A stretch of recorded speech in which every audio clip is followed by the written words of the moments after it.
저희에게도 이런 힘을 베풀어 주시다니 마음씨가 넓은 분이실까요? 아, 실수로 주셨더라도 상관없어요. 한 번 베푼 이상 낙장 불입이랍니다.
날개를 펼치고 발톱을 걸어주마.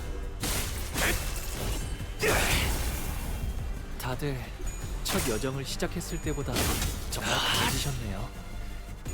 매일 보아왔는데도 지금은 감회가 새로워요. 혈액 폭발아.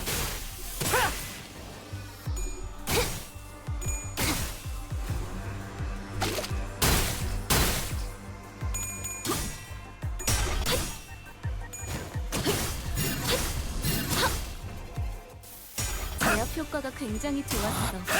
기록적인 피해량인 것 같다. 모든 것에 견뎠어. 있잖아. 사실 마법 소녀들은 항상 인력난에 시달리거든. 너희만 괜찮다면 혹시 우리를 도와서... 아니야. 그건 선택의 순간이 필요하니까. 내가 정할 순 없겠네. 아쉽다. 그치?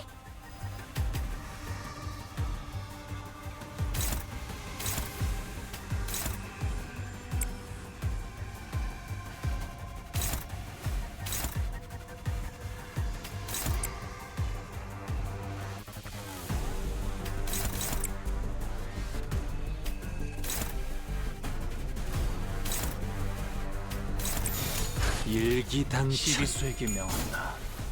이 앞에 숨쉬는 자 누구 하나 살려보내지 마라. 틈을 끊어. 옳다.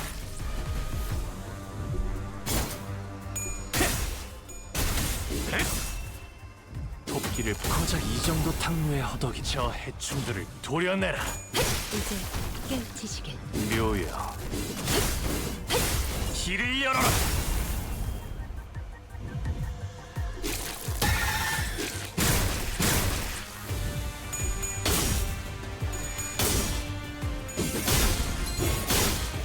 방금 멋졌어! 너희들의 사랑의 힘이, 빛의 힘이 저 어둡고 악한 아르카나들을 뒤흔들었어. 이대로면 승리도 시간 문제겠지? 차포잡이라. 예상한 것보다 움직임이 더 좋구나.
잘근잘근 씹어버리겠네.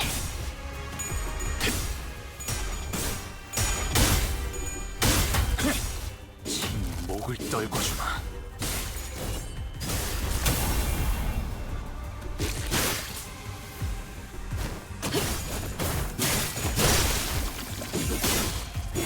바람 불어오는 대로 짓밟아라.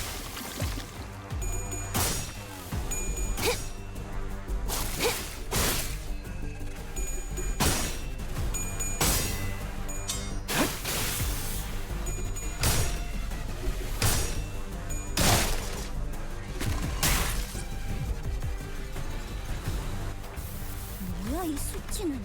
아까 어떤 직원이 제압 개체에 한 번에 입힌 피해량이야. 잠깐! 진짜? 왜 부서팀장을 안 달아줬지?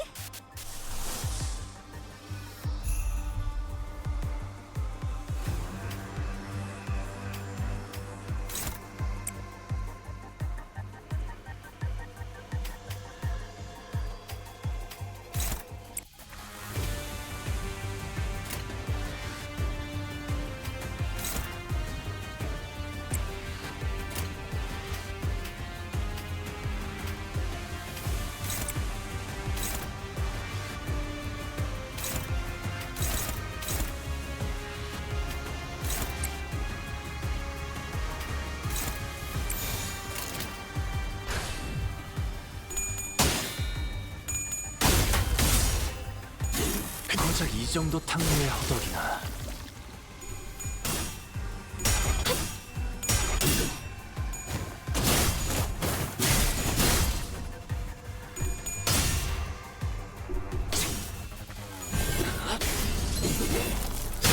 바람 불어오는 대로 짓밟아라. 이건 예상 못했는 깔끔하게 물었군. 이 거리면 충분해. 너한텐 조금 멀겠지만. 와, 봤어요, 단테님? 돌아오면 칭찬을 잔뜩 해주셔야겠는걸요? 잘 해냈구나! 나라도 그랬을 거야! 더는 하늘에 오르지 못한다 해도 당신의 품에 끝없이 아래.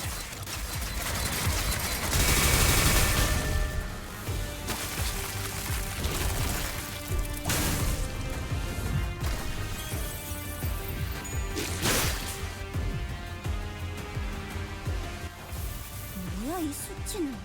아까 어떤 직원이 제압 개체에 한 번에 입힌 피해량이야. 잠깐! 진짜? 왜 부서팀장을 안 달아줬지?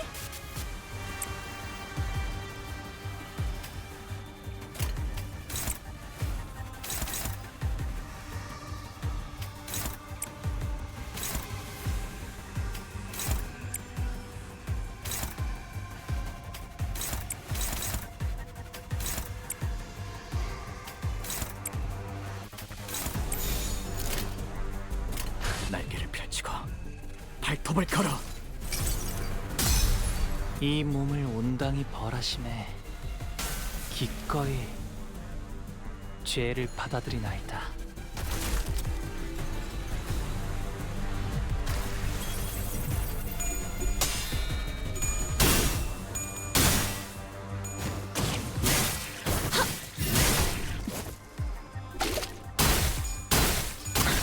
모험하군.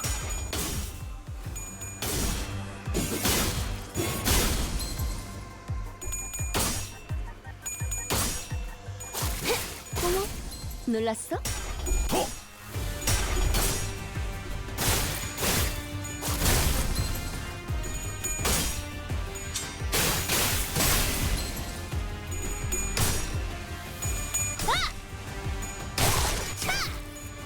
삼켜질 것이오. 기다리시게. 있잖아. 사실 마법 소녀들은 항상 인력난에 시달리거든.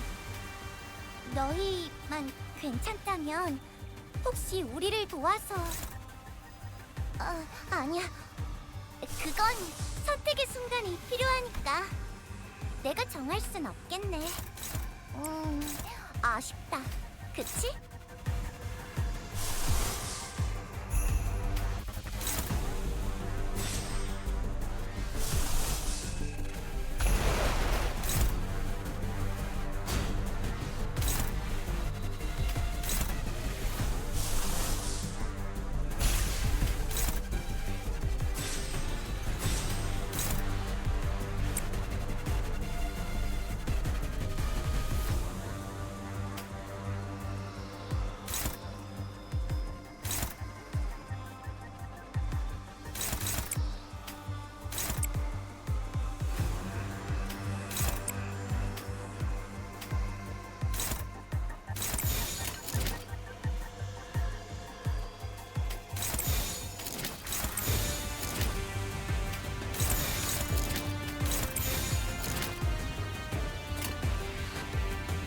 잘근잘근 씹어버리겠네.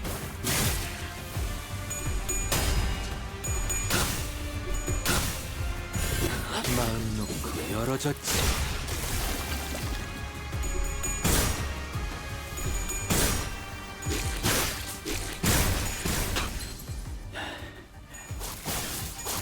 깔끔하게 물었군. 자, 제압 개체에게 맞는 정상적인 공격이야. 잘했어. 티페리트. 당연한 걸 한 것 가지고 굳이 칭찬할 필요 없어.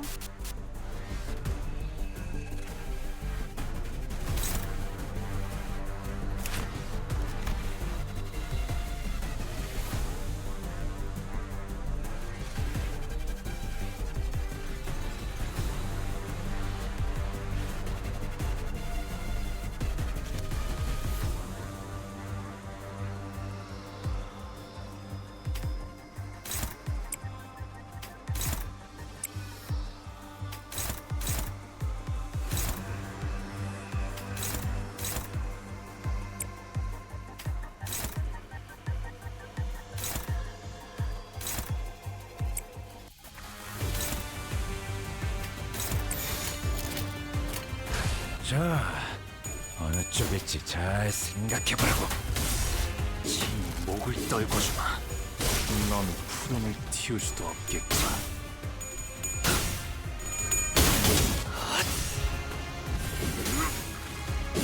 넘고, 선 넘고, 무수히 넘고, 얼마든지 덮고 제쳐라.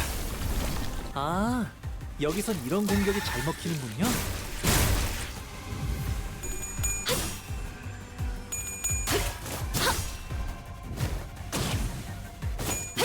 훌륭하군요. 이제 깨우치시길. 운명의 기운이 공명하는 것 같아. 그 공격을 선택한 건 좋았던 것 같네. 자!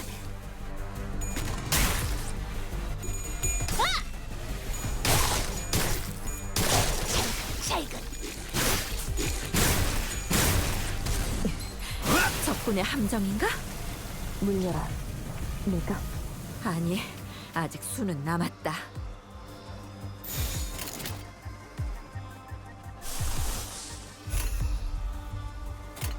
불가 위야. 막아내지 못하리. 훌륭하군요. 이제 깨우치시길.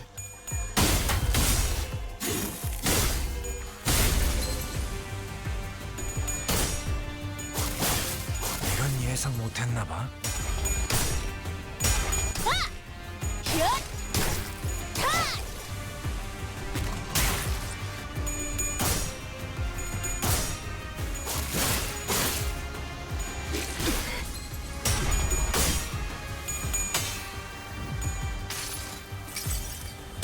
더는 하늘에 오르지 못한다 해도 당신의 품격 끝없이 아려.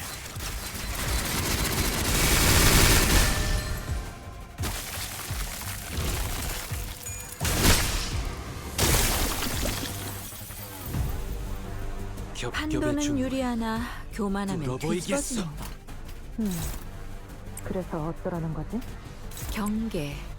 그걸 꼭 말로 해야 하나?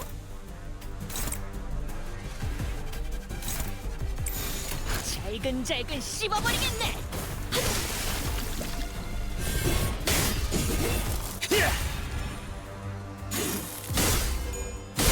넌 푸름을 틔울 수도 없겠구나. 그쪽 방향이 아닐 텐데.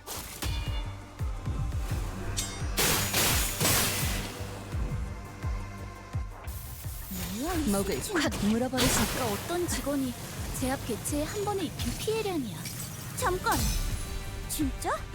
왜 상념으로 부서팀장을 안 맑은 하늘 달아줬지? 가리고 이 한 몸 바쳐 땅으로 모든 피 쏟아내리.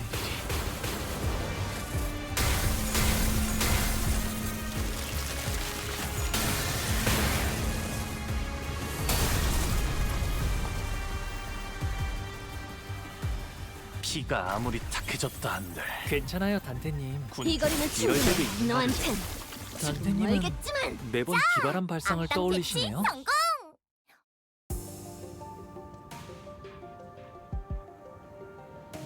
There were more sea terrors than we expected near the lighthouse, but thanks to Irene's lamp, the light which paralyzed their nervous systems and paired with the rather narrow passageways, we were able to handle them without much trouble. Also, as the control room was, unlike the exterior wall, mostly undamaged, Faust shared the good news that the repairs were most likely won't take very long. Yiseng was right. Fortunately, the inside is barely damaged. How are you progressing, Miss Faust? It is almost complete. We best prepare to leave. Then I'll radio the doctor. A tremor shakes the building with a loud boom, and debris begins to fall from the ceiling. The lighthouse's precarious floor suddenly collapses from the shock. The floor is giving away. What's going on out there? Something rammed against the eye of a barrier. As the ought shattering through the ocean surface, the sheer explosive force turning water into mist. And it's charging at us once again. As Yiseng noted, I saw the shadow of a dark figure through the ruptured outer wall of the lighthouse, charging ferociously at the ruined structure. The figure looked a lot like one of those knights of the city's western region Don Quixote would talk about. The lighthouse might crumble at this rate. Then we have no choice. We have to stop whatever's out there. Faust, stay here. The rest of us will descend the lighthouse and... The lighthouse is almost fully functional. It'll only take some finishing touches to have its light shine again.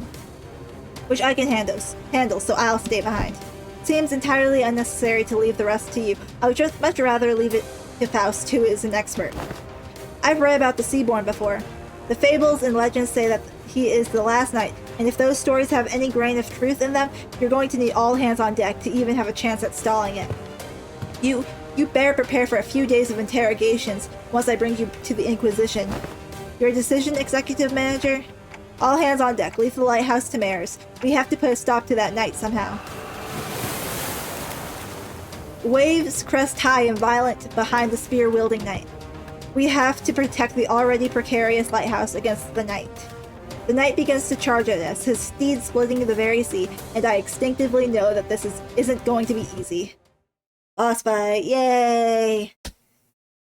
This thing is going to stack so much stuff on me that I'm going to get so far into my turns that it's going to stun me all at once.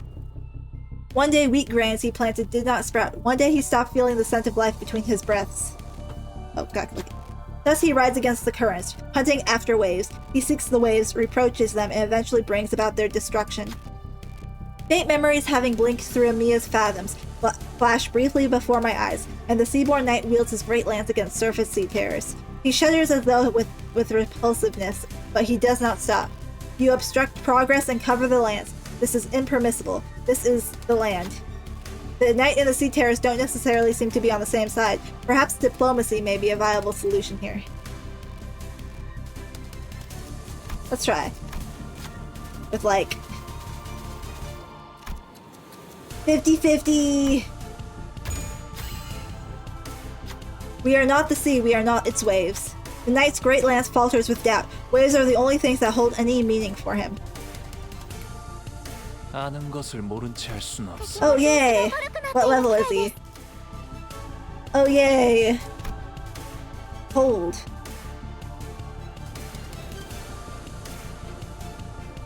Aw, frick. This is not gonna be fun for my Heisho units.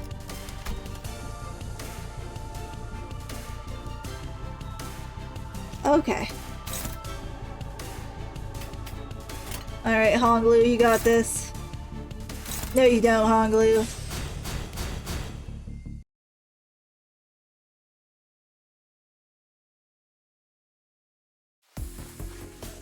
This is the Doctor, researcher at Rhodes Island. Nice to meet you. When I, after everything we went through, finally had the chance to meet the Doctor of Rhodes Island, I realized that I had been building a vastly different image of them in my mind based on the name alone.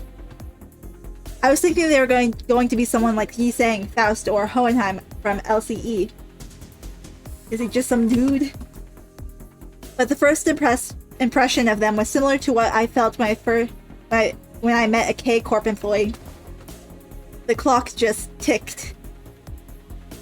Bro doesn't even have a face. And this is Dante, a manager at Limbus Company. That ticking just now was nice to meet you. Okay, thanks for accompanying Amiya. Honestly, I was pretty worried when we were separated at the border. I should thank you and Amiya, actually. We would have been in a real pickle without her, so... It's a bit embarrassing to repeat that myself. Dante says that we would have been in a real pickle without Miss Amiya. Sorry, Manager Bud can't talk human, so don't worry about it. We'll take over the translation. It is incorrect to state that the manager cannot talk human. A more accurate assessment would be to state that the manager is incapable of accessing sonic means of communication, which includes verbal communication. However, they are able to produce repetition of multiple sounds that may register on a similar scale to ticking of multiple hands, second hands, minute hands of a clock. Dang, Mersal, that is a lot of dialogue. I don't know, something about the way Mersal put it sounds worse. Don't worry, it's not a difficult task when only a single individual has to be translated. Doctor, let us move on to the next step of the plan. Next steps? Thanks to Limbus oh my god, what do I do? Here it is.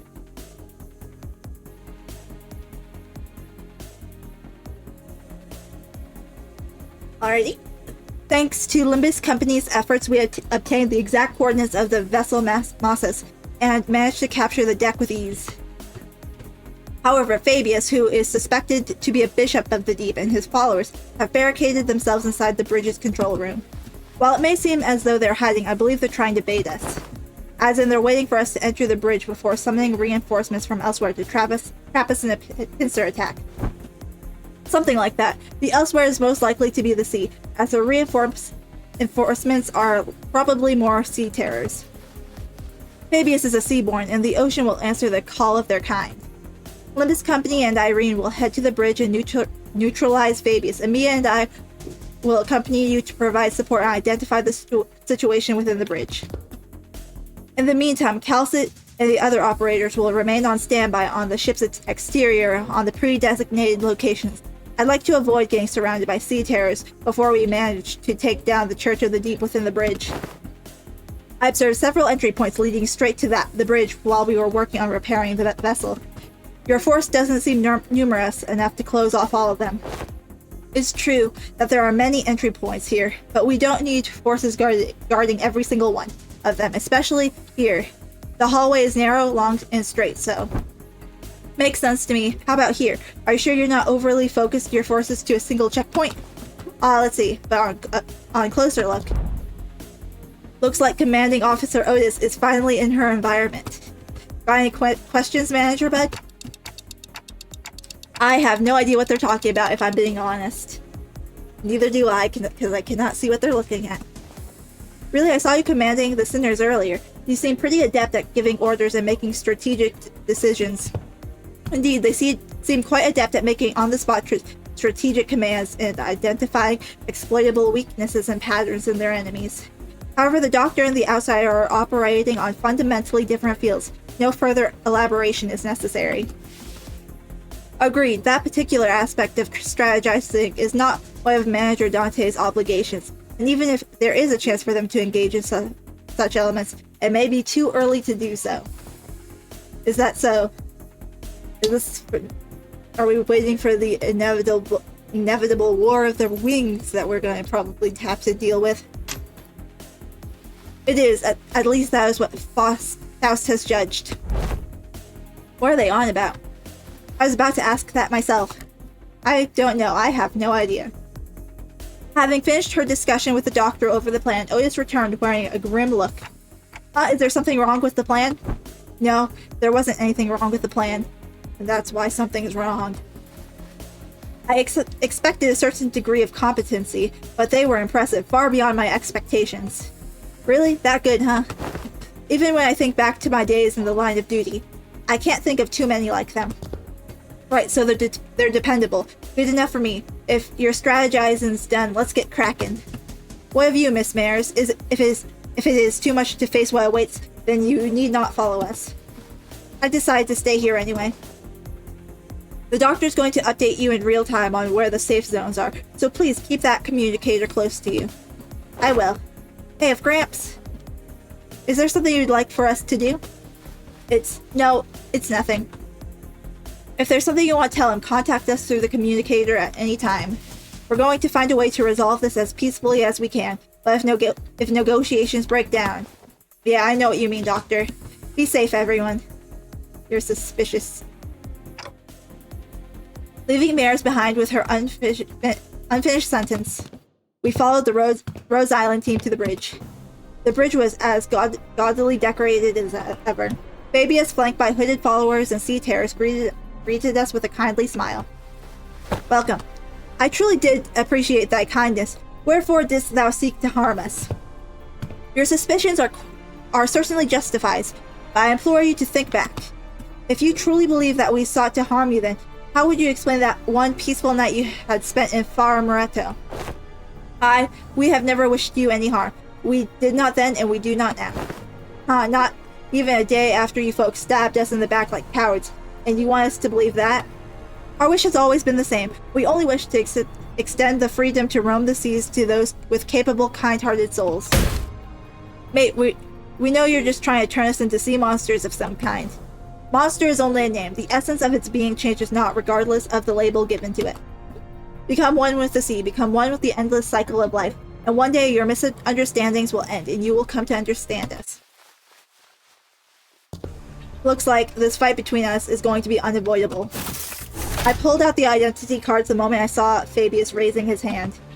The doctors seemed to have finished their preparations as well, as they and Amiya stood opposite Fabius. Incoming, get ready everyone. Let's stop them here for good, no matter how long it takes. Their strategic formation prioritized reducing sacrifices to the absolute minimum. Their command sought to protect, sought to defend, and their forces were quick to follow them. Rose Island's operation was certainly impressive, but it's not exactly our style. All I can do is put my faith in the sinners and push them onward. Our style is, trust me to bring you back no matter how many times they cut you down. Let's wipe them out. They're pretty persistent. Fabius flees again, using sea terrors and his followers as meat shields. Wait, no, I see it now. It's not Fabius who's putting them in harm's way to save himself. The sea terrors and cultists are throwing themselves in our way, entirely willing to sacrifice their lives to ensure Fabius gets away. But for all that, the only place left for him to flee on the ship, wounded and cornered by the sinners and Irene's lamplight, was the decks. Nowhere left to run, Fabius. I understand you can't help but continue to thrash and struggle to live, even knowing that there's no hope. But running will only make your pain worse. That's different. Fabi didn't run to live. A voice echoes from the dark sky. Maris? Maris, appearing quite different from how she did a moment ago. She approaches Fabius wordlessly, her expression solemn and mournful. She looks down at him wordlessly. I told you that your methods won't win their understanding, Fabi. Or Fabi. Haha, what a shame. I thought those with such wisdom and aptitude would. I hope you'd still be able to realize your ideal here, even after I'd left. It will be realized. Fabius may die here, but we will remain. Now it is time to devour me. What Fabius blurted out threw us off once again, even before we regained our footing from the shock of realizing Mare's true allegiance. I mean, she knew too much, and, you know, yeah. Eat people? Looks like they're about to give us a live demonstration of some gourmet art. I heard this pretty common thing in the District 23 backstreets, but I'd rather not see it in person. Hey, I think I'm going to look away. That's okay, right? Just what? Doctor, weaker seaborns willingly let themselves be devoured by stronger ones, thereby sharing their experiences and nutrients with them. This is a commonly accepted practice among them. It is but a behavior that prioritizes survival over all else. This isn't done in any sense of sacrifice. The time is here. Devour me. Set sail towards your ideal. Sorry, Fabi. I still got some canned food left for me on this ship, and I think I'll delay becoming a seaborn for a little while. Why? I found a new destination. I'll gain a new power from there, and then become a seaborn. So now is not the time. Not yet the time. If that is your will, O Bishop. Don't worry, your flesh will fatten the bloodkin of the sea. Maris waves her hand, and sea terrors climb up to the vessel from the ship and begin tearing Fabius to pieces. Despite the way it looked, Fabius looked exhilarated, nary a look of suffering or pain wrinkling his face as they ripped apart his flesh apart. We turned away from the scene that could not be described as anything else other than cannibalism to look at Maris. Cal said, "Is she?" "You don't need to ask questions when the answer lies plainly before you, Doctor. What is happening? Wherefore did young Maris—" It wasn't Fabius. Maris was the Bishop of the Deep.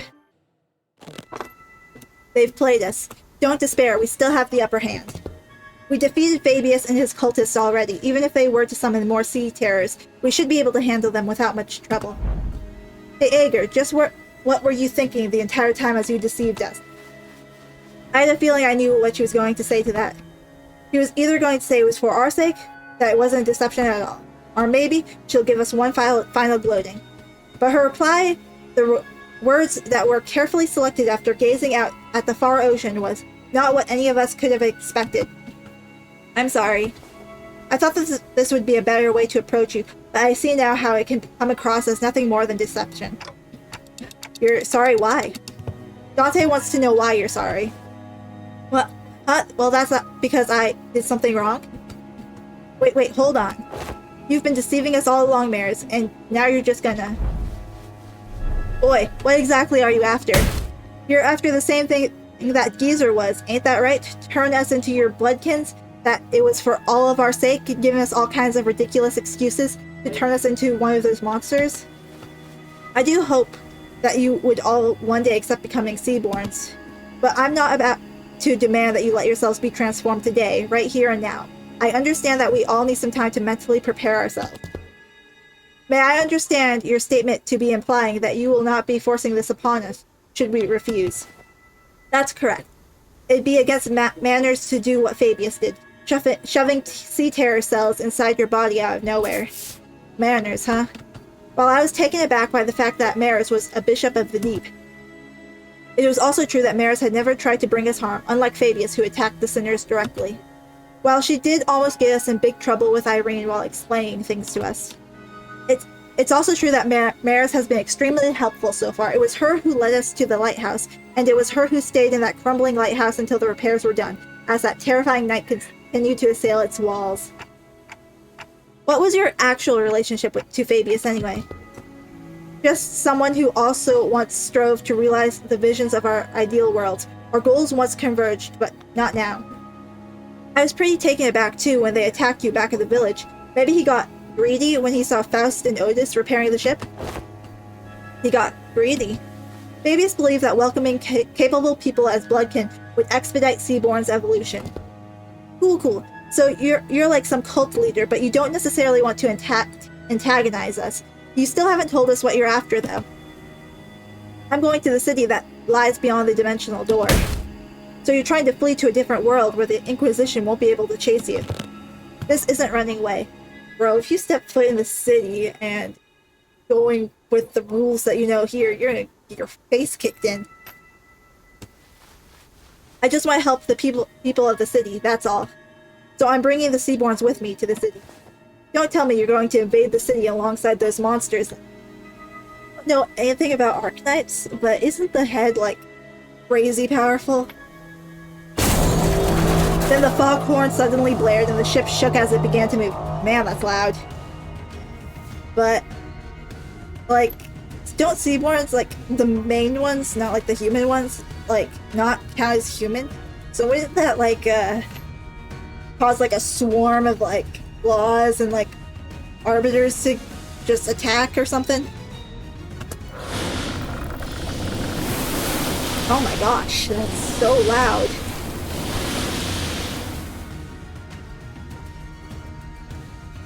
Maybe that is it? Vessel Massus has begun to move. Is this an automated sailing program? The vessel Massus will now sail towards the dimensional door. I'll let Rhodes Island and Irene go in front of the door, so don't worry. Did you seriously just tell us not to worry? Faust! Please calm yourself, Dante. It has not yet been determined if it is indeed the dimensional door connecting directly back to the city. No, it has to be. The warm shining light and the voice from within. It's getting clearer and clearer. Why don't we just let them into the city? The battles thus far have done well enough to demonstrate the level of danger Seaborns pose. However, I doubt they'll get very far, even if they were to enter the city. Don't you agree? In Hongyuan, we all see what happens when sapient, sentient, non-human entities enter the city. The head will take action the moment they realize their presence. Of course, we must prepare ourselves for repercussions in that case. They decide to hold Limbus Company responsible once the dust settles. Yet it is also very likely that we will fully escape any culpability, as we saw in the memories of the Kong massacre. Your thoughts, Faust? Urban Nightmare. However, considering their specific attributes, it will not take long for them to rise to become a star of the city-level threat. There's a reasonable possibility that they may be issued the Imperatus Civatus classification. Okay, I haven't heard of that one. Is that not an acceptable risk? If not the head, they should be managed by a wing. This isn't that terrible of a calamity. But Calcit shook her head resolutely. No, your technology seems to be based on something else, which is neither Originium, arts, or any of its derived technology. And that's precisely what can make your world vulnerable against Seaborns. Is it because they learn fast? Yes, those on the front lines of the war against Seaborns stubbornly stick to using traditional low-tech weapons. Deploying high-technology weapons against them is only going to make you an enticing meal. Then, can't we just let whichever unfortunate winning that ends up fighting these? Do take into account that it may be taking a significant amount of time to earn their trust, even if they were to be convinced. There would be other parties with alternative perspectives on the matter, complicating issues. The situation will rapidly grow out of control if the backstreet syndicates or fixers get involved, unless the head designates a taboo to prevent it. Even then, considering what she has been saying, yes, we must consider the possibility that they may be capable of absorbing the head's technology as well, before they are expelled from the city. How do you plan on helping those people in the cities, Mayors? By giving them a chance to become Seaborns. What are you on about? Become Seaborns? She ain't all there either, eh? What kind of help is that? Mayors, you know that that's no different from what the Church of the Deep is doing here. No, it is different. Because someone showered the city with the light. The light? The beam of light from the White Nights and Dark Days incident. How do you... Could it be? Becoming a Seaborn is to become a part of the great will called We Many. By doing so, one can be reborn as an altruistic life form, but at the cost of ego, the sense of self. And that's always been my issue with it. Everyone has beliefs of their own, dreams of their own. It feels too empty to lose all of that when they inevitably lose their sense of selves as they become Seaborns. Look, I want each Seaborn to have their own wishes. And then the light shining through the dimensional door to our world is too faint to push them towards that evolution. I believe she is talking about Carmen. Probably. If only the light of the city would become more tangible, it might be able to give every Seaborn an identity of their own to remain uniquely themselves. Then why is it that you advocate towards those of the city to join the Seaborns when one could simply learn more of the light before returning here? At first I thought all I needed was the clue to a better evolution, but Don Quixote's tales of adventures changed my mind. Mine adventures? You don't understand just how precarious you all are. And how would you, when you were born into that kind of world from the very start? A place where life has become a commodity and gold one of its few religions. The city has abandoned its yesterdays to survive today, and by doing so has given up on its tomorrows. Just as I need the light, the city needs Seaborns. It needs their tenacious hold to life, and their absolute unconditional selflessness. But at the end of the day, it still means that everyone has to turn into monsters. People ostracize the other. Something that isn't like me, something that feels alien to me, something I don't know or understand. So that fear is natural, because Seaborns are not human. But you just have to cross that threshold once. Miss Mares, do you believe that the nature of humanity is to be evil? Humans are selfish, but that's not necessarily a bad thing. Good things can come from selfishness, that's for sure. But the side effects have become simply unsustainable. Doctor, you've been to countless battlefields where Rhodes Island has fought tooth and nail for the rights of the infected, but what came of it? Peace? Oh, that probably got Don Quixote real mad. No, it's the same. But still, we're all still getting better little by little. I'm not trying to deride those small incremental steps and call them meaningless. Change takes time, and should it continue, I believe your efforts can be a beacon of light that will lead humanity towards a brighter future. But what about everyone else who is sacrificed while you're taking your time, taking those incremental steps? Every single day of that incremental change is marred by unjust deaths. Some are enslaved for no other reason than their differences. People live on in that despair that seems to have no end. I agree with what the light told me. People are diseased. They're so sick that even in the far-flung future, even on the day the world ends, they will continue to fail to look forward, obsessed with scrutinizing each other in search of those differences. Even when every Eiger returns to sea, they're still going to bully and hate anyone with pointed ears, labeling them as Aegers. Or Eager. I don't even know. Like, that's a weird letter. Even where oropathy is truly eradicated, people are still going to suspect and persecute someone as the infected. People are imperfect beings. You're right, there probably isn't anyone out there who can really sacrifice themselves for the sake of others with nothing but perfect selflessness. But not when it comes to Seaborns. They don't suffer from all this absurdity, nor are they coerced to sacrifice against their will. They have the power to progress towards a better future built from mutual understanding. What the heck was that? Because they're the kind of life form that seeks common ground instead of scrutinizing for differences. The bells. A strange shaped form shimmers and materializes before Mares. Oh, I guess I did hear about it. I thought that was a TV. I couldn't quite tell what it was, but it was round and looked like a tool. It's possible that she's already met the conditions to effluence. A possible explanation would be the absence of the particular pull required to draw it out of her, or the insufficiency of it. This isn't anything like the arts. What is happening in front of Miss Mares? Is our proximity to the dimensional door increasing the potency of influences coming over from the city? Precisely. The connection to Faust returning to normal level seems to indicate that. Wait, can people in other worlds, Mares, also manifest ego? Internal conflict and anguish is a commonality among every intelligent entity, regardless of whether they are from the city or not. Therefore, yes, Faust is quite positive on this possibility as well. However, what does that mean? The potential to effluence an ego implies the potential to distort as well. You've been dreaming for a long time, Mares, drawing your own picture of an idealized world. Immediately targeted. And you have chosen the ocean as the means to building a path towards that vision. Yet, why have you failed to take the leap of faith yourself? I had to make preparations. Seaborns are beautiful, there's no doubt about it. It's just that a key piece was missing to really achieve what I want. You're not being honest with yourself. I know it very well that you are afraid of becoming one of them. The fear that your own creed might crumble, that you might lose your own sense of self, your ego. The fear that you might end up becoming nothing more than just another thing swept up by the inevitable, overwhelming will.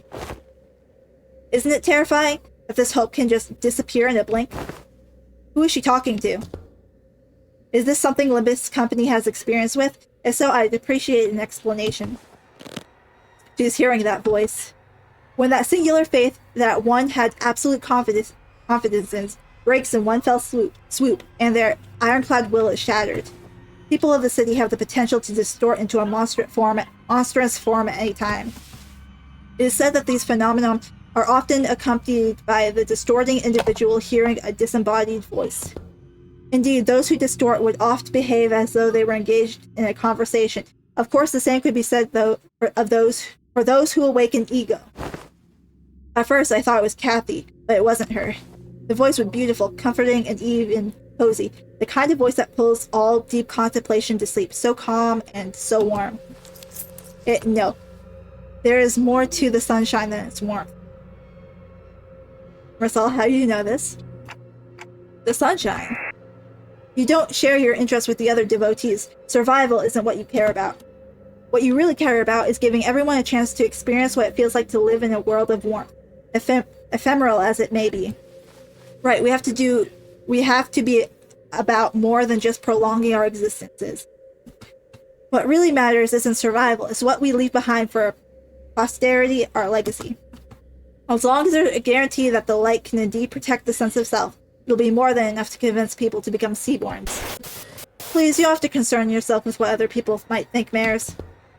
But everyone has their own wishes. I can't just bulldoze over theirs to force mine upon them. But that's not what you really believe, is it? You know that better than anyone. While you hesitate, countless people are bound to the inescapable bridle that will continue to suffer. That might be true, but it's okay. You don't have to hide the shape of your heart, its colors. The only thing you have to concern yourself with is how you can lead the people of the city. And then Terra. Okay, we can't just sit here and let this happen. Operators to positions. Operators unable to approach. She's surrounded by a strange field doctor. Whenever somebody would distort due to reasons other than the monolith, a strange pressure would prevent our approach, as though to stop us from interfering. Looks like that applies here too, all the way over in another world. Love is our collective destination, after all. So please, let go of this tool that might break your heart. Don't force yourself to walk the path of thorns. Your pilgrimage needn't be that of suffering. No, You don't believe in any recourse, do you? Other than this, anyway. Don't you think we should find a better, faster path with less suffering before more people inevitably hurt each other with their ill intent? You're right. If there's no recourse, it has to happen faster. I can't waste any more time while people suffer. Follow your wishes. Follow your desires. And paint. Let's show them the painting of your world reflected in your eyes, before the compassion they believe in becomes completely worthless.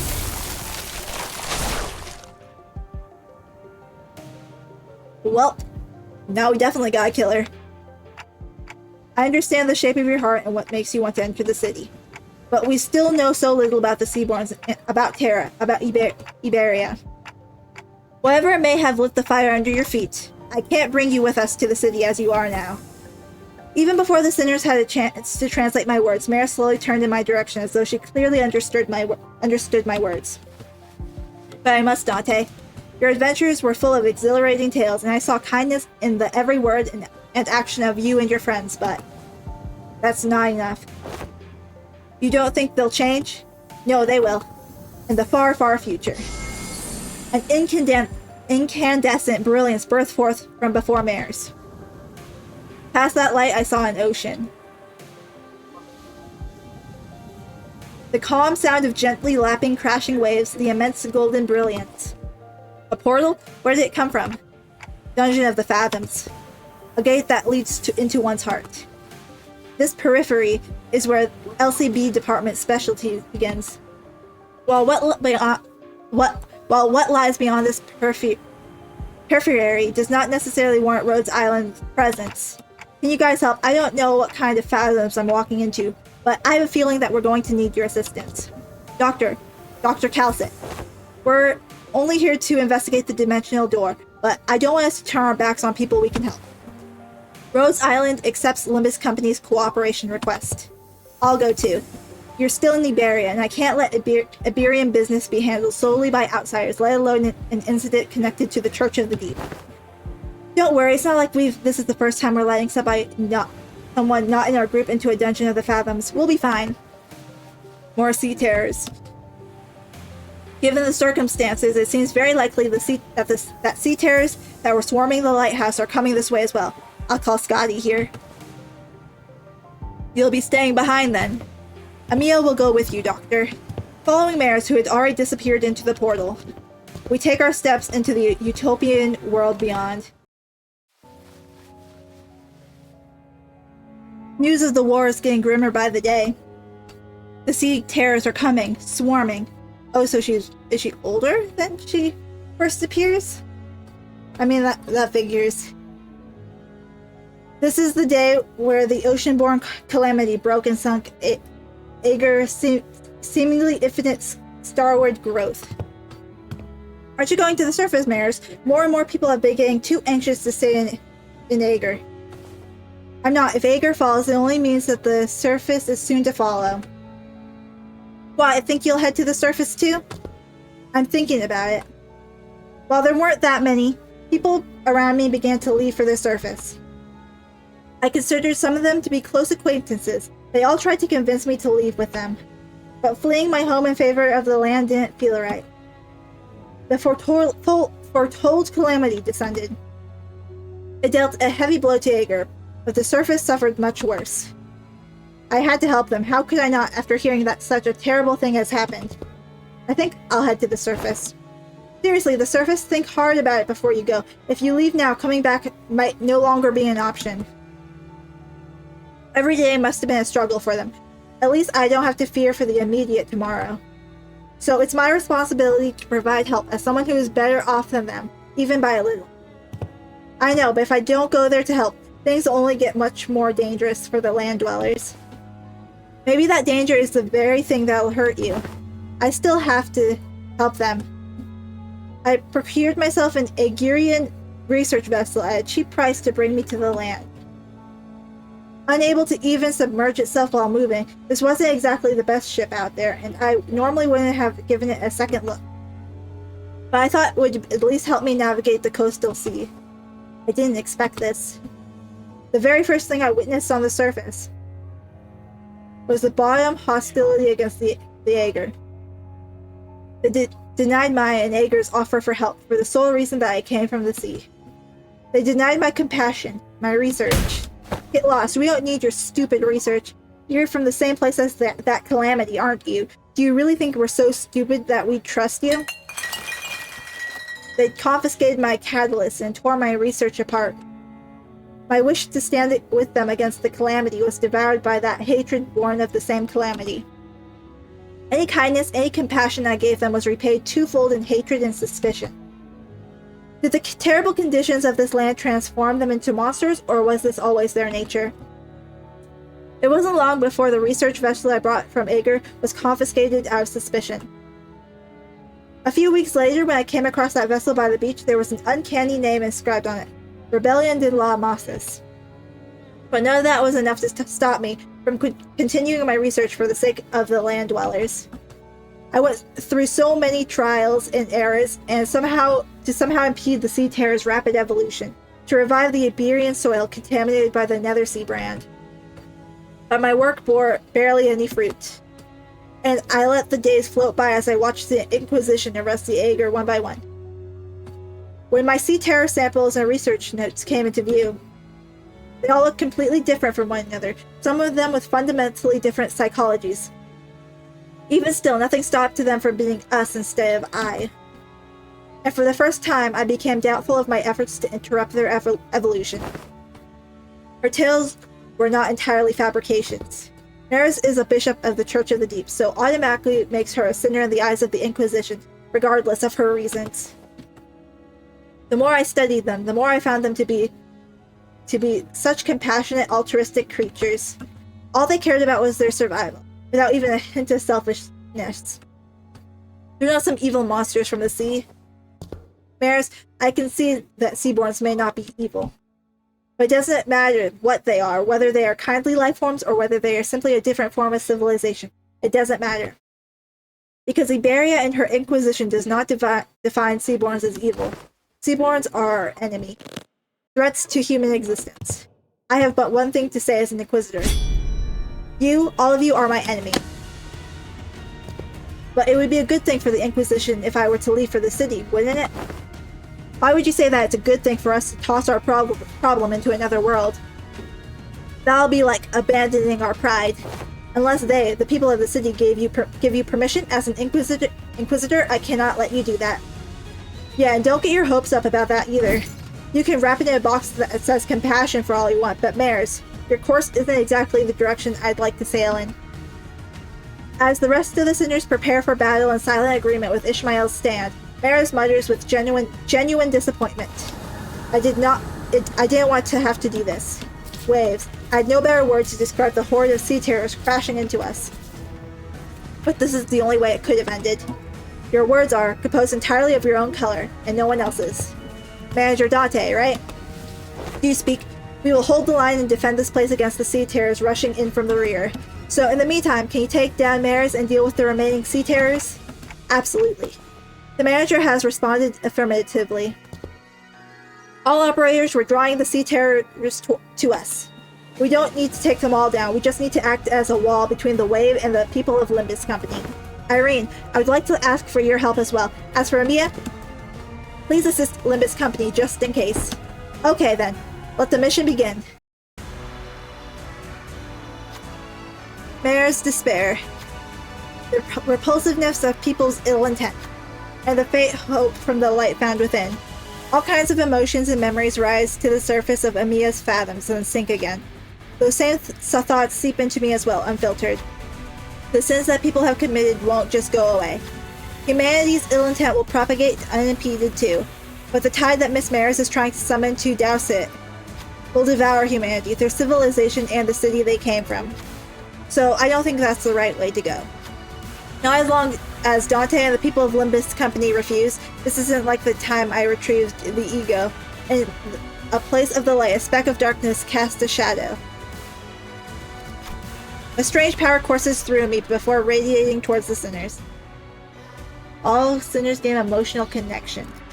Okay, what is this? 囚人の皆さんの状態に何か変化が。 Alright.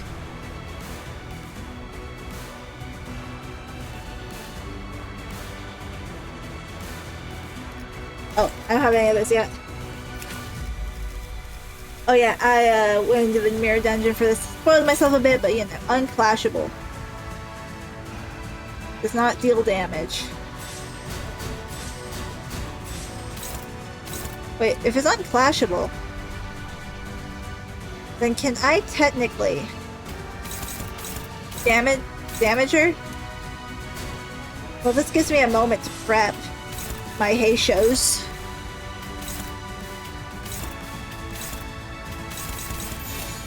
날개를 펼치고 발톱을 걸어.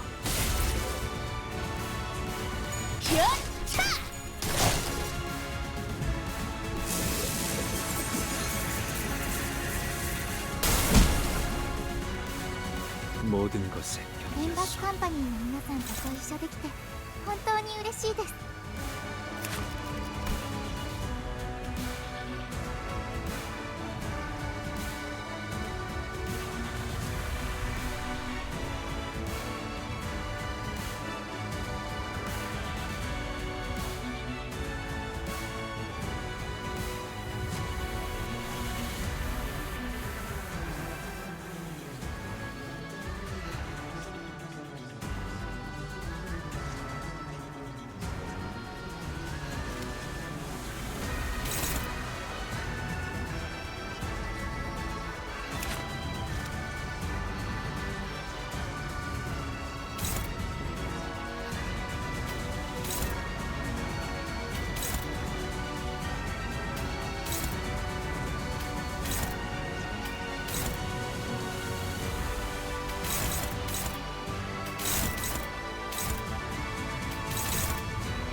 시비수에게 명한다.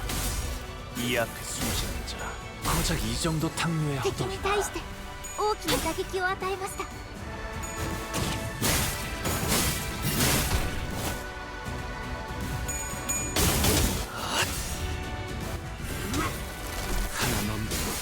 I think this is similar to Duciel. I can't pronounce it right now. Her battle, I just got killed the little dudes. Sinclair, you're worthless.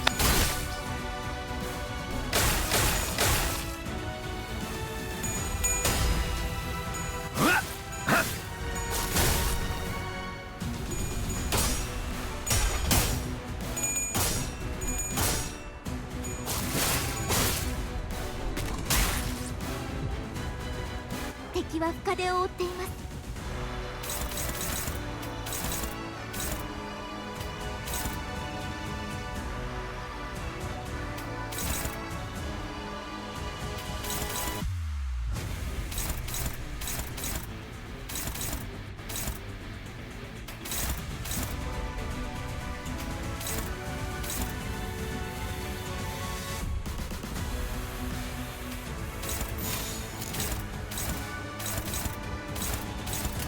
불가 위야 막아내지 못하리.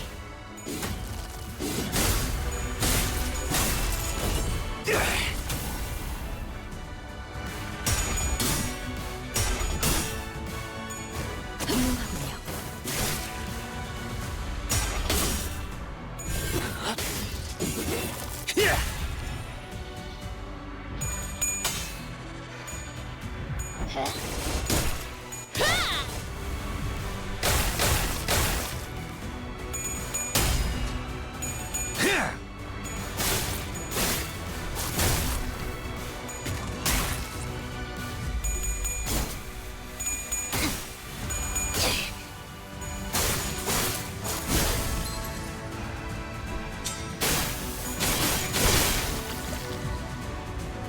敵は深手を負っています。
이 수많은 소원들 중 그대가 이루고 싶은 소원이 무엇인가?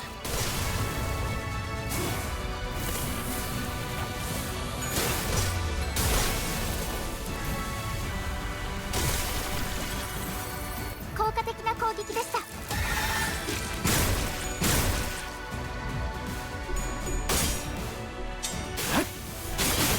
몰아넣었으니 더는 못 달아나.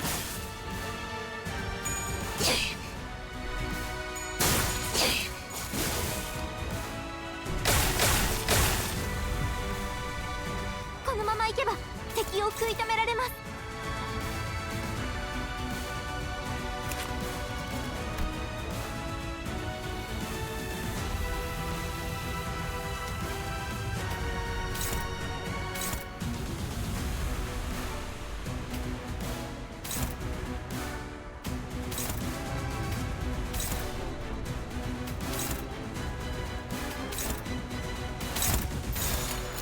목을 콱 물어버리자고.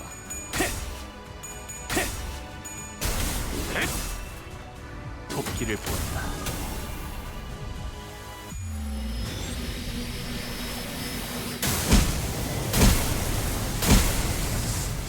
저 해충들을 도려내라. 틈끊어. 묘여, 길을 열어라.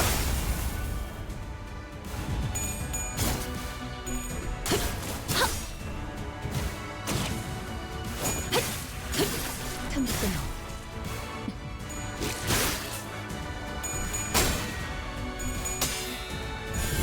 마음 놓고 열어졌지. 바람 불어오는 대로 짓밟아라.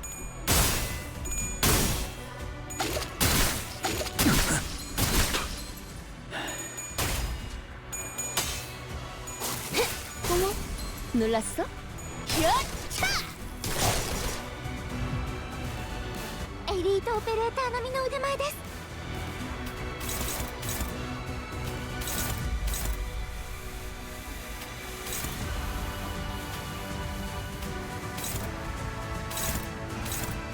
이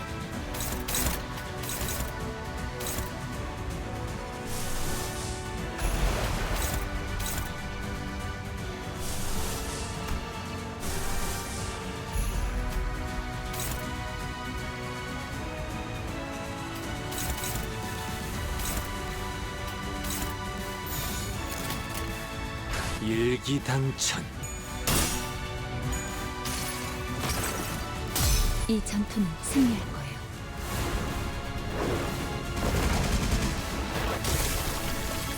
덕터のように優れた式ですね 말로 받아내라. 저 해충들을 도려내라. 하나 넘고 둘 넘고 꺾고 제쳐라. 오여, 길을 열어라.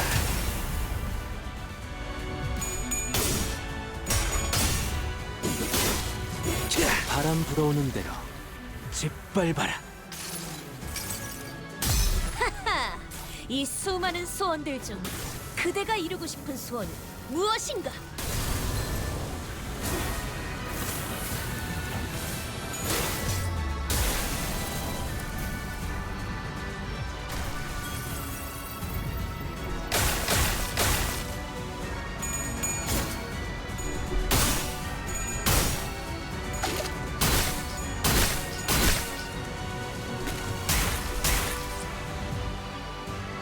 このまま行けば敵を食い止められます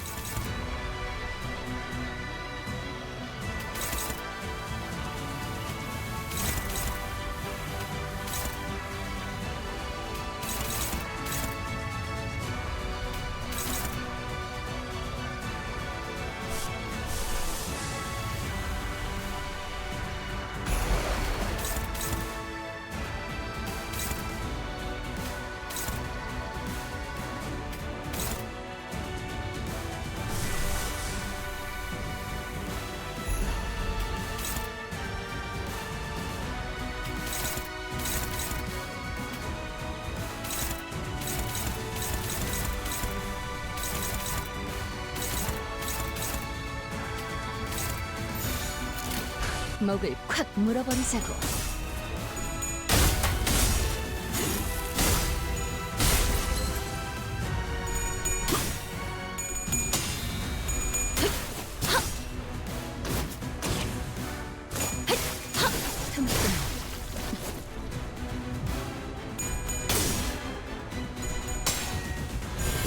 마음 놓고 열어졌지.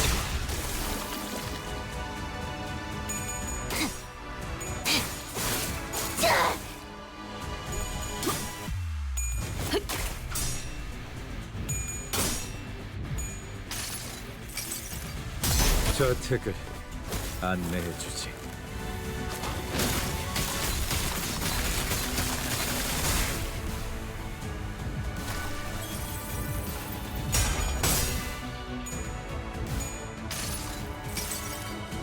더는 하늘에 오르지 못한다. 당신의 품이야. 끝없이 아래.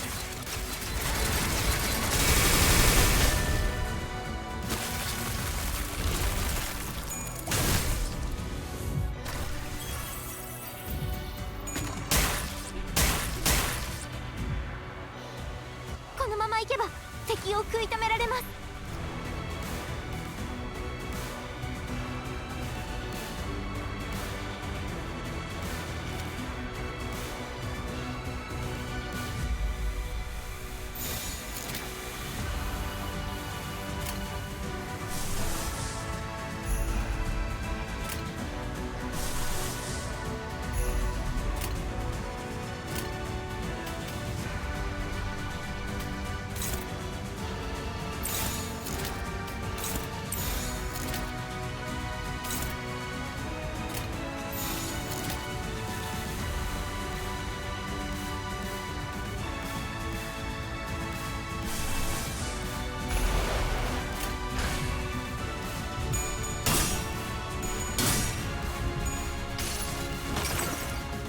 이 전투는 승리할 거예요.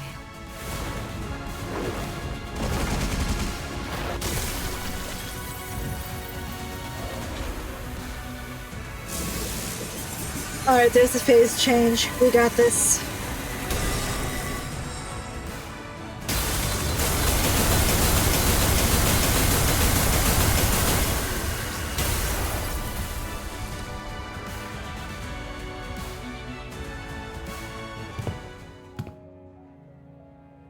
You've aged a lot since the last we met, baby. Isn't this a characteristic of your subrace? You haven't aged a day. So what brings you to the Church of the Deep? Seaborns are indispensable in our preparation for the impending doom. Nothing else can ensure the survival of humanity. Thus, it would only be right for me to join hands with those who are able and willing to become Seaborns and to search for a way to prolong our existence. You're looking to use the knowledge of the wise and the talented as nourishment for Seaborns. But that won't do anything more than prolong our existences. But it's survival alone not enough. I thought a bishop of the church would share a majority of that belief with me. Baby, you and I both have to put our faith in the Seaborns, but the word faith might mean something different for you than it does for me. Seaborns should be our object of worship. We have to stand on equal ground as them, and set our eyes on their natures. Please, step aside. Desperation, sadness, sympathy. Mara's emotions gush upward, carried by bubbles. Terra, a land in which the hatred for the different has entrenched itself. The city, a place in which people crushed by the trials of life have surrendered to its absurdities. They both need the Seaborns, perfected beneath the light. That is but your wish, Miss Mayers. Faust does not believe them to be necessary elements for the city. Even in the city, there are people who are searching for reasons to live on, dreaming of a better world. We all know that it can't possibly be easy to change, but there has to be some kind of worth, value in that process alone, in the lives we lead within the city. What worth could be there to a life of the unkind? The kind of life humanity is doomed to exist in, where all we do is hurt and hate each other. Listen, efficient order, natural altruism. They're both virtues humanity should never lose sight of, but there is no such thing as absolutes when it comes to the value of life. Survival is the right of all civilization, which means that it should never be up to others to define the worth of life, to argue for it. But what if there's no other way? Can you even understand what I'm saying? Some time had passed since I made Faro Moretto my home. Unlike my prediction, the Seaborn's evolution seems to have lost its explosive progress, and Fabius seems to be content with just observing their slow development. Maybe because they're directionless, without a specific wish. Even still, Seaborns were the key to changing Terra, the land. To stand against the incoming calamity, we need their survivability and adaptability. And the humanity that has turned exhaustion into ill intent needed the Seaborn's blind, selfless altruism towards their own.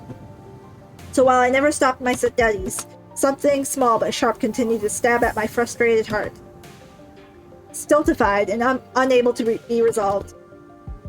If we were to lose even our sense of selves and creed, assimilated into the stagnated great will. For the sake of survival, civilization had to be no more. For the sake of us, I had to be no more. The realization of that paradox made the first crack in my confidence that the Seaborns were the answer to the problem Iberia, the land, and humanity had faced. And through the cracks, the seeds of doubt were sown. But I'd already come too far to find a path more beautiful than the Seaborns. No more wasting time with these stupid ruminations. There has to be a way, some kind of condition Seaborns need to fulfill to retain their sense of selves, to retain their individual hopes and wishes. I stood adrift atop the inundation of years I dedicated to this purpose, holding on to this precious hope, and steeled my shaking heart. And that was the easy part. There are no better solutions. Don't look away from the answer that lies right in front of me. All I need to do is find a way for Seaborns to hope and wish, to have them carry a sense of self. I just had to repeat that to myself like a mantra again and again.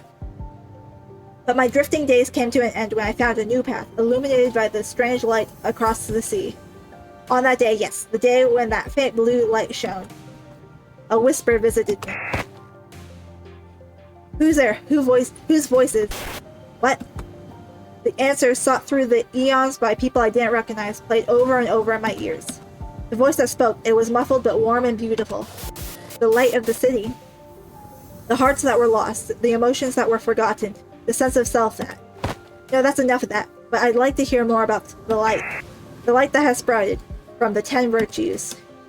And the image of those words grew in my mind, clearer and more beautiful than ever. Terra, the city, they've both failed to find a way out of this bridle. If they're going to be satisfied living on as they are, then you can't change what you see by standing still. If you want to bring about a better world, then even if you may be lost in the ideals, you have to keep walking. Survival, worth a life. As I've never been too certain about either of those complicated ideas, I had no unflinching creed with which to convince her. That's not to say that the city has no need of the altruistic nature Mares wants to bring there. That's not to say that I have a better answer than the combination of the Seaborns and the light. Even still, the emotions, the regrets, the conversations I found and collected over this journey, alongside the sinners, become my answer, and I tick on. Honestly, I don't really know the city all that well either. My memory only goes back a year, and for what that is, practically my entire existence, I've been surrounded by the sinners in our adventure. Still, we want to keep trying. You're right, the city is absurd. Vicious place, something new and horrible surprises me every other day, but... Maris, that light you spoke of. I don't think that what protects the ego, the sense of self. To protect it, you have to first look unflinchingly both ways. The path that lies ahead and the one that you've walked. Then you confront them both. That can't be right. Light, it has to. You're just working based on what you heard about the city and the light arch. Ain't that right? How can you be so confident that the light will be able to protect the Seaborn sense of selves? Ain't that just what you want to believe? I think it's a distinct possibility. Even if the light can do what I hope it does, Maris, it won't change anything. Turning our nature's kind by transforming us into Seaborns, a convenient method like that isn't our path. Because the sense of self protected like that, the kind nature attained like that, wouldn't be our own, it'd be yours, Maris. Protecting your own sense of self while being compassionate and kind, it's a path of unbearable suffering. We might fail some days, despite our best efforts. Some days we'll be forced to confront the sins of our past and suffer. Verily, not one of us, as we are now, may see the culmination of that path. Yet I can hardly find it within myself to leave it in thy hands, without so much as trying. You're saying that Seaborns can't be the answer I've always sought? It doesn't make much sense if you think about it, Maris. Those Seaborns don't even know what self means. That's why they show no hesitation before sacrifice. If you were to introduce the sense of self to those sea monsters, that selflessness you want will be no more. She's a Seaborn-shaped distortion who is not a Seaborn, an endlessly anguished, contemplating distortion. If Maris wishes to achieve an altruistic world, then her desire has to be that she doesn't want her efforts to become meaningless. Seaborns may be the perfect answer for some people. A recent example, Fabius, it seems clear to me that it was precisely his wish. But that doesn't seem to align with yours. Find a new answer, Miss Mares. You're telling me I have to go back to wandering for so much time again in search of that new answer? You won't be alone on that path. Walk it together, relying on one another, and it won't feel as long. Trying to carry such a heavy burden all by yourself, Miss Mares, it's such a prideful thing to do. カンテさん、なんだかただならぬ気配を感じます。 I'm stacking way too much nervous impairment.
자, 어느 쪽일지 잘 생각해보라고.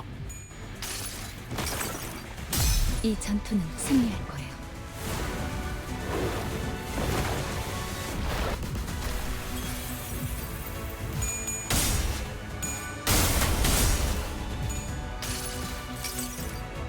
다음 세상으로 넘어가려면 자, 여기구나.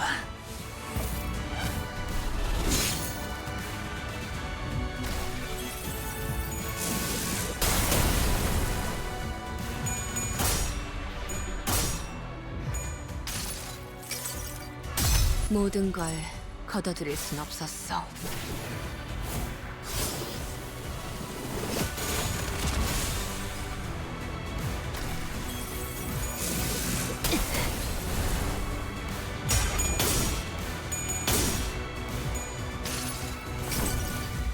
이상이 무엇이라 생각하시오?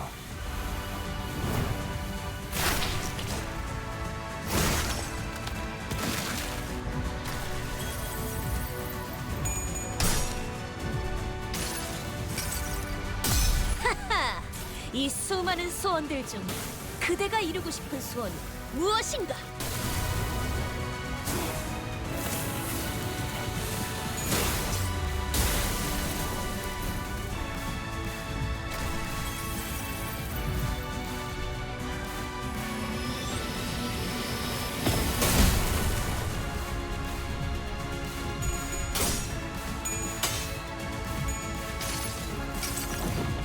내 팔은 변해 있었어.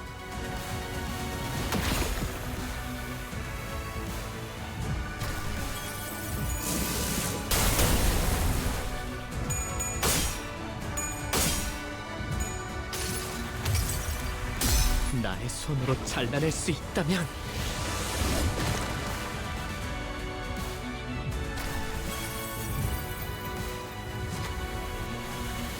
Tides carry away the windows to Mare's past, soon devouring them beyond vision. It's almost as if Mares and the Dungeon of Fathoms know the ocean itself is fusing into one. A majority of distortions encountered by the bus team have assumed a form generally recognized as an organic entity. However, there's nothing preventing a distortion's form from breaking that boundary and taking on a different shape, as it may vary by the individual's desire. If her distortion is allowed to exacerbate undeterred, it may eventually corrode to this very space in which we stand. As we were taking some time to catch our breaths, a few small machines tumbled to the ground, shot from one of the trembling fathoms.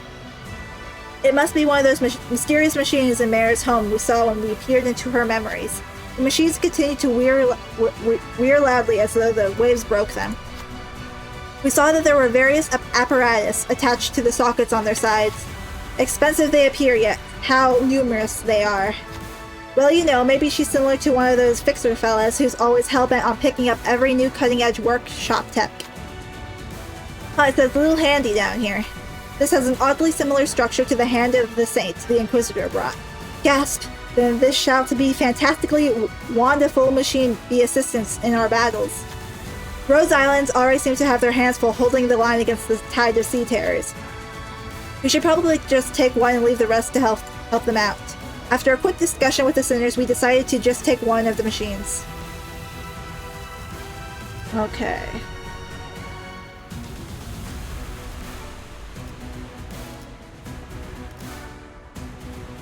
Aw, man! These are so good.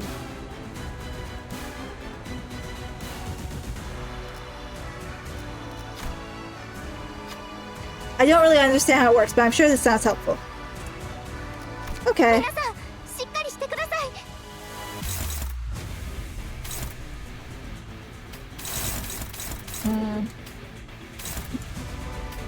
Oh man, the clashing needed for this is insane.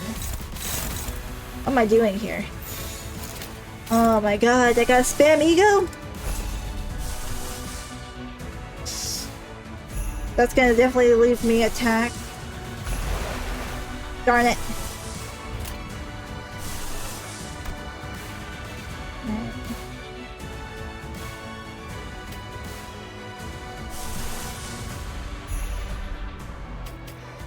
Yeah.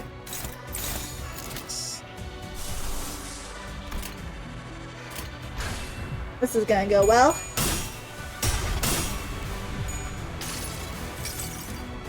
모든 결과들은 하우스트가 알아요.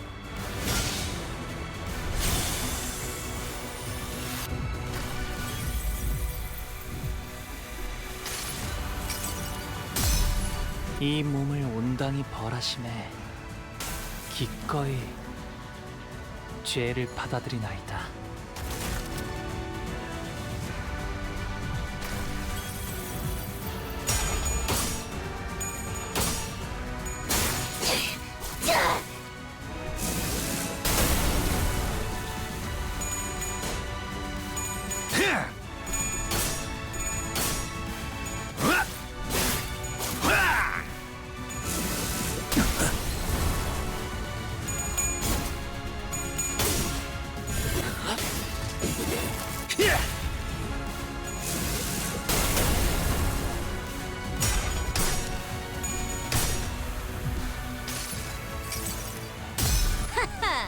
이 수많은 소원들 중 그대가 이루고 싶은 소원은 무엇인가?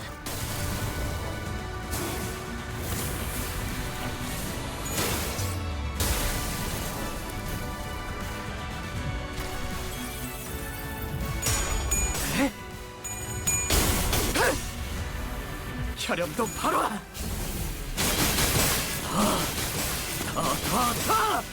모아쳐라.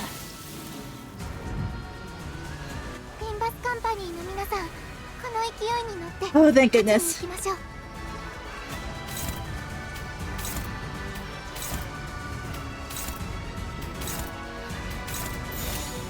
불가 위야 목을 떨고 주마. 막아내지 못해.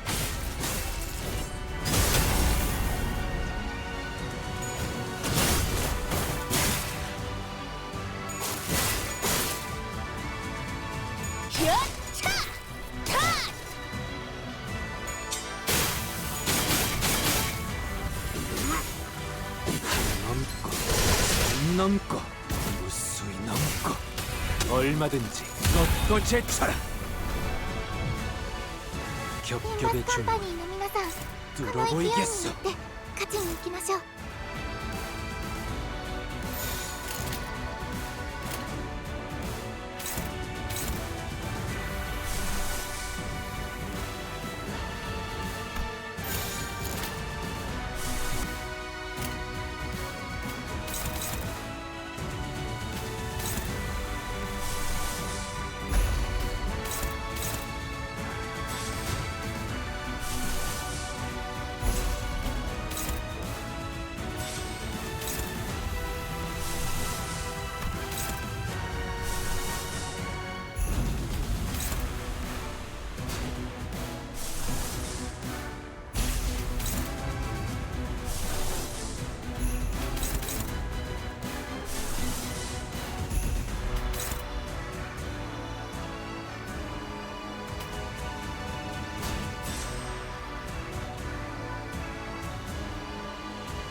날개를 펼치고 발톱을 걸어.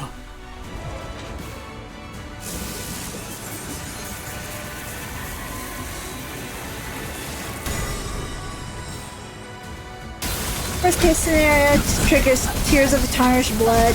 I get a bunch of substitutes and then she's dead. 걸음이 빨라. 일찍 囚人に致命傷を確認。 적을 물어뜯고 너의 쓸모를 보여라.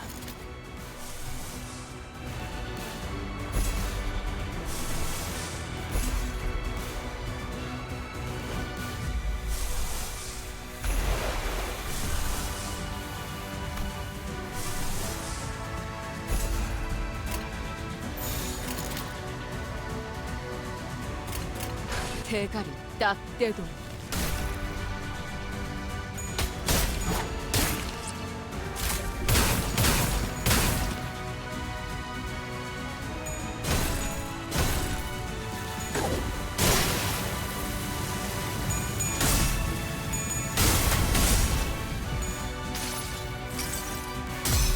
다음 세상으로 넘어가려면 자, 여기구나.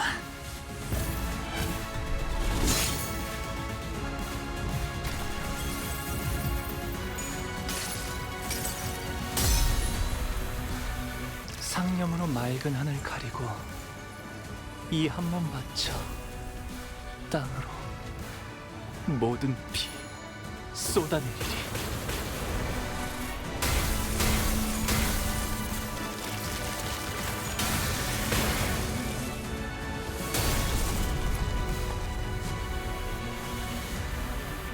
이깟 더러운 피에 무릎 꿇을 소냐.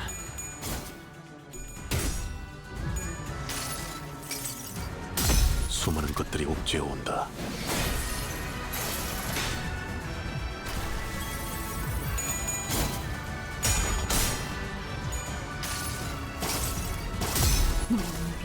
믿음을 되새겼다면 어리석은 의무는 품지 말았어야지.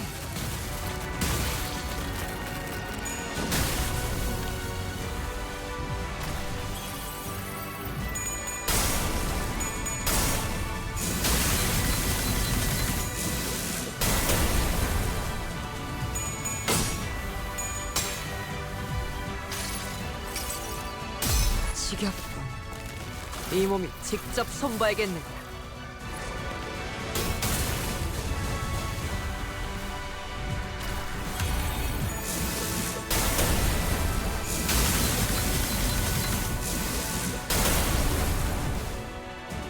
味方が優勢です。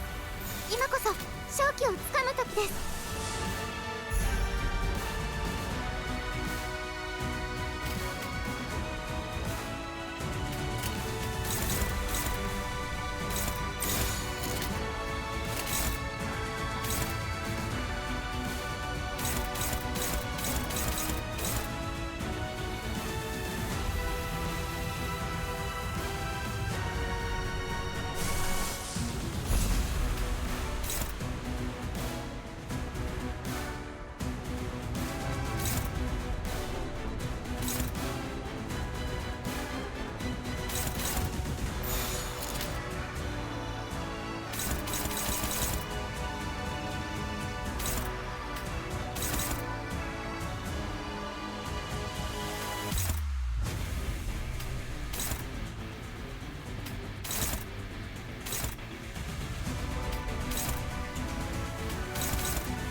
사격 개시.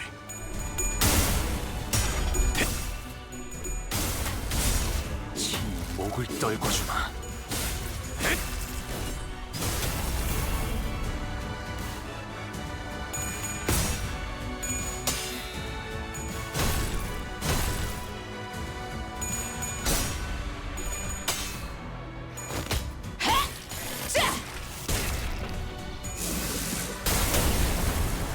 저놈을 추적해!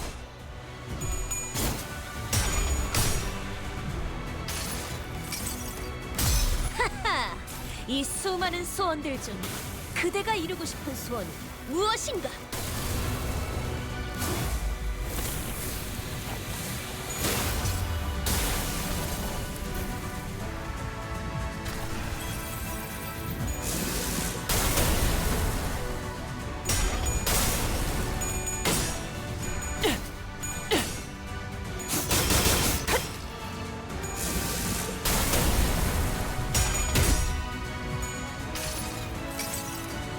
수많은 것들이 옥죄어 온다.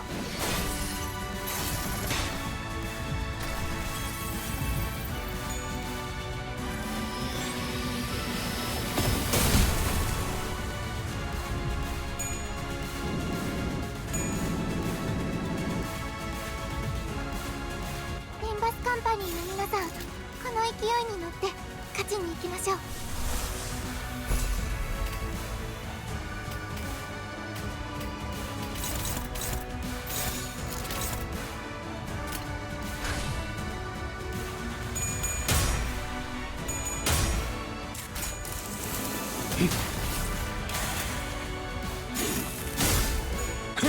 넌 푸름을 틔울 수도 없. Okay, thank goodness I got worried for a second.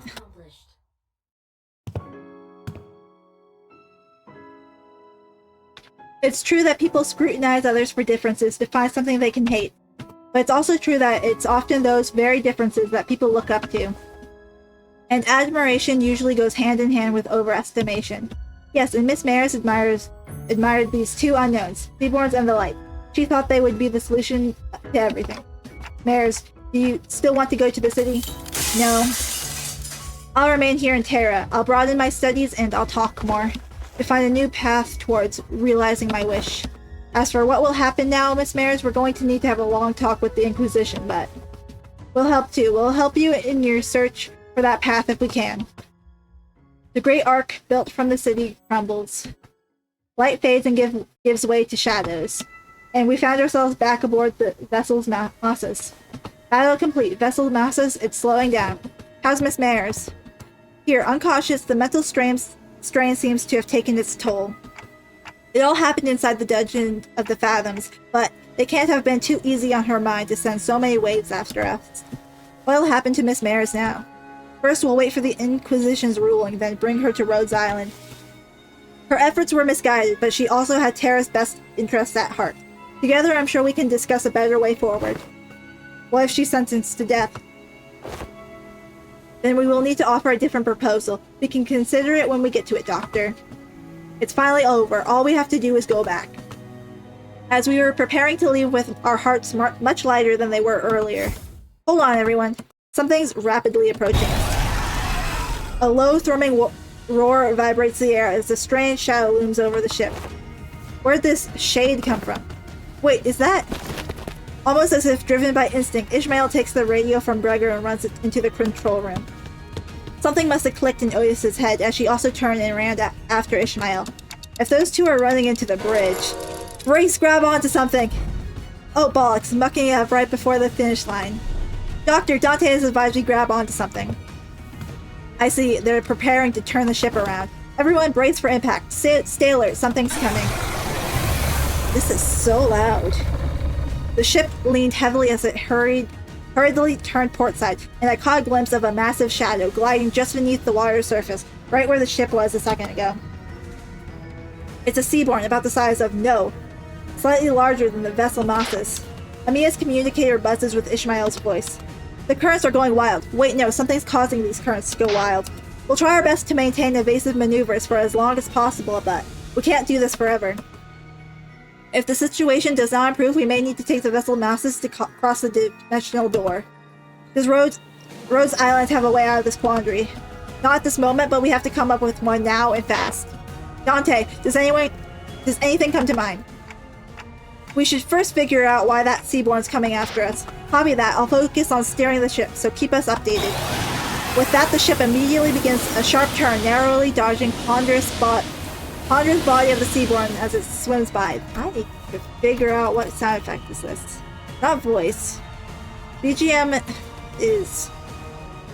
maybe?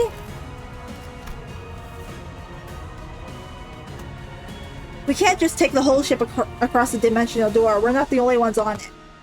But the sea is too wild to simply turn around and let the others leave. It's almost like it's obsessed with the ship. Just why? Could it possibly be coming after the ship all of a sudden? Could it be Fabius's order? It's coming after me. Scotty, you? Yes, I'm their enemy, an abyssal hunter. As though to prove it, the giant beast began to charge against the bow of the ship the moment Scotty repositioned herself. Just what are abyssal hunters? Why are they so gung-ho about trying to kill you? Abyssal hunters are those who hunt sea terrors and seaborns. Of course, this isn't based on any emotions, such as vengeance or resentment. It's Scotty's. Well, that's not important right now. What matters is they're solely targeting Scotty. Operators of Rhodes Island are heavily fatigued at this moment from their long defense against the waves in the dungeon of the Fathoms.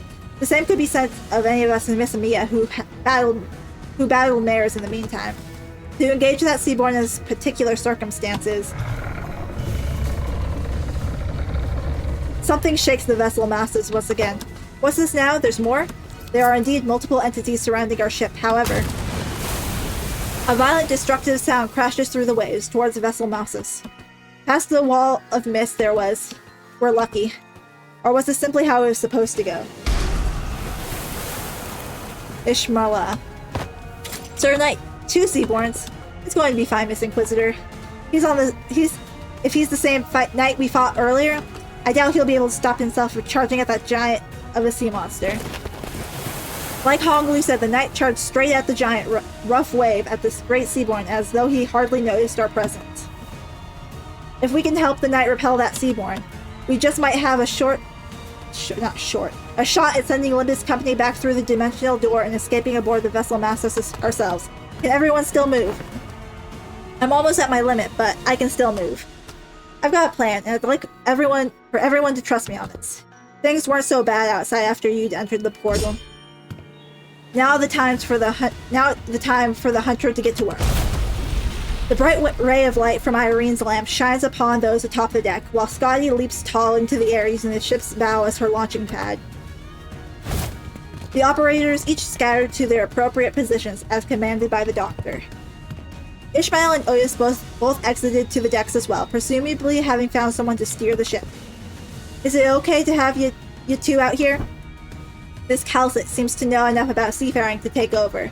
While this crisis is far from over, she was good enough that it was reasonable for us to leave the ship's steering to her and descend to the decks for our return. It doesn't seem like we'll all be able to bid you goodbye. Are you sure you're going to be okay? We can stay a little longer and help. I appreciate the sentiment, I really do, but... Amiya pointed towards the dimensional door, which has shrunk significantly smaller since the first time we saw it. You don't have much time. I wonder if it was only supposed to open for a set period of time, or what if it's closing now because our work here is done? There was precious little we could learn about it now, but it was obvious that our time here was coming to an end.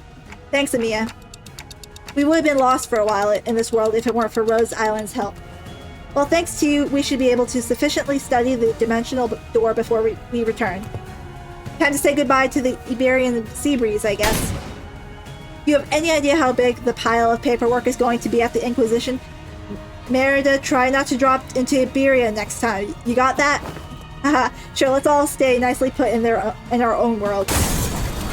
As the Great Seaborn briefly falters at the combined might of Scotty and the Knight, the ship's bow managed to stop inches from the dimensional door.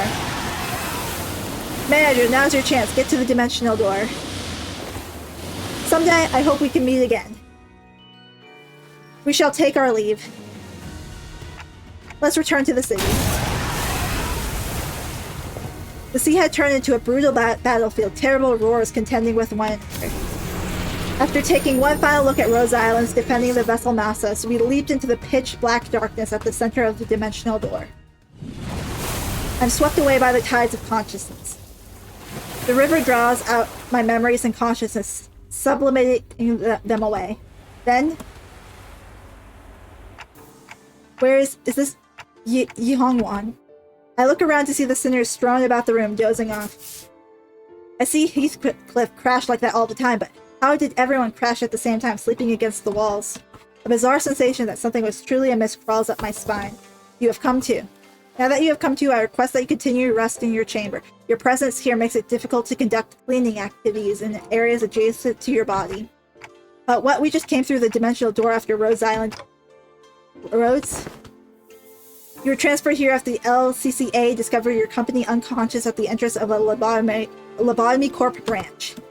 I feel like I just went through a memorable experience, but I can't recall what. There was a hole in my memory, and this strange emotional tug at my heart, an ego I don't ever recall extracting. Roshinante, prithee avail me but 5 more minutes of scheduled wooden training dubbies to wake you in 5 minutes. But the bizarre sensation naturally settles. What was that abnormality? What just happened? I don't have any answers to either of those questions, but... Wait, where's Sod? She said something about how there's been a delay or something. We couldn't find Sod, who's been bringing us odd jobs here and there during our stay, anywhere in Yihongwan. But on the desk I did find a note filled with various requests and a letter, both presumably left behind by Sod. We've got a distortion contract. Come on, time to earn your keep. You weren't going to lounge around until we got a message from HQ, right? Are they allergic to giving us time off or something?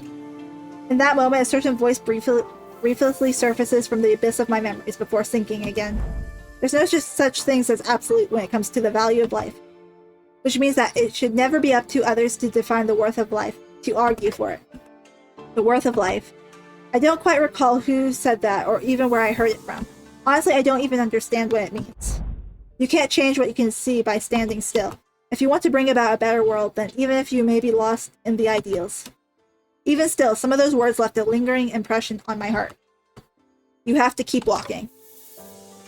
Unable to sit still, I got up from my seat and began waking up the sinners one by one. Yeah, it's not like we're getting anything done here. On your feet, guys. Time to get to work. The sinners began waking up, some of them looking around to get their bearing. Like they were just pulled out of a long dream. Well, now we have a solution to this being a temporary event. 또 한 줄 길을 남겼군. 핏물진 길일 뿐이지만 세월이 지나면 홍호는 한눈 팔지 마세요. 메마른 당신에게 파도는 반드시 밀려올 테니.